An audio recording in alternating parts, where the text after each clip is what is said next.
Virus zapadnog Nila koji prenose komarci predstavlja ozbiljnu pretnju za Ukrajinu, upozorava jedan od visokih zdravstvenih zvaničnika te zemlje. U posljednja 3 meseca u ovom ratu pogođenoj zemlji odneo je gotovo 10 života, piše Indeks.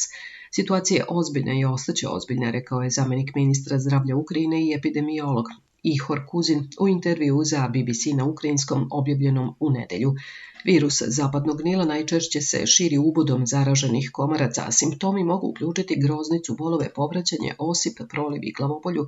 Prema podacima Centra za kontrolu i prevenciju bolesti, najčešći je tokom leta i jeseni, kada je najbrojnija populacija komaraca. Prema CDC-u, ljudi se zaraze kada ih ugrize komarac koji se prethodno hranio pticama zaraženim virusom.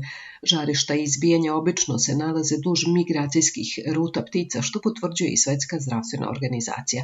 Nekoliko ruta migracija tih ptica prolazi kroz Ukrajinu, izjavio je Kuzin. Jedan od 150 zaraženih razvije tešku ili smrtonosnu bolest, dok se procenjuje da čak 80% zaraženih nema nikakve simptome.